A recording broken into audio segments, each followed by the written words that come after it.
Hello and welcome back to program 58, and what I wanted to do in this short video is just give you a couple of examples of how you could use some of these functions as filters in a strategy. So what I've done here is just copied the tutorial 11 strategy, which is just a very simple example strategy, and it's looking for exponential moving average crosses. And you'll see it's applied here to a 15-minute E-mini, and I've got the program open here in my development environment. The first thing I'm going to do is just going to comment out the asterisks that are being drawn, which give us some idea of the position of the exponential moving averages, just because there is a limitation on the number of drawing objects and we don't want to come up against that, and there's probably better ways of showing those exponential moving averages anyway. So the four functions are laid out here with some example inputs, and let's just say for the sake of argument we wanted to use the Markplex Renko.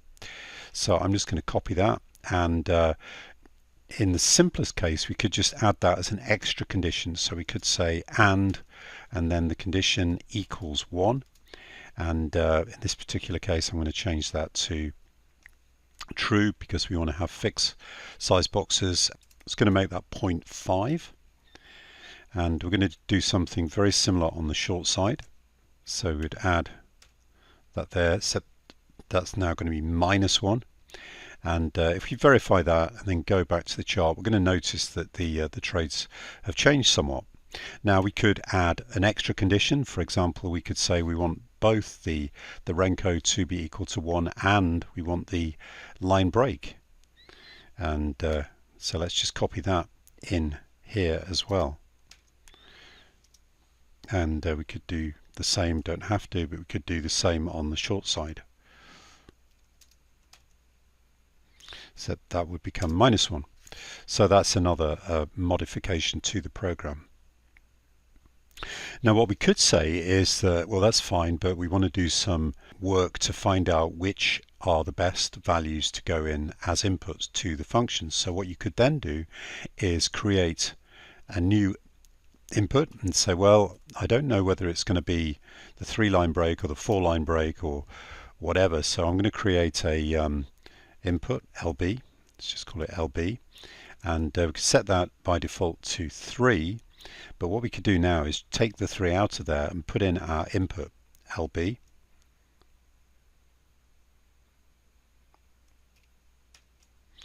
and in fact let's just get rid of the Renko function here for the moment,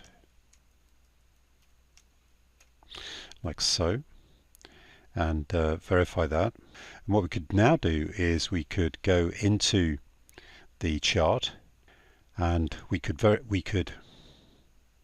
click on the strategy, and we're going to do some optimization. So we could say I want to try the values of the line break to say 10 and see which one works the best, and you can see that the results are very few trades, but so that just gives you an idea of how you could create an input and then use it within the functions to optimize and see which is the best value. Another thing you could do is say, well, I don't really know which is the best one that I'm going to use. So what we could do is we could create another input, and we'll just call it f for function, and we're going to give it an initial value of 0. And we could do something like, if f equals 0, then condition 1 is equal to the say the line break function. So let's just copy that. If f equals 1, then condition 1 equals, then we could choose another one of the functions, for example the Markplex block equals 1.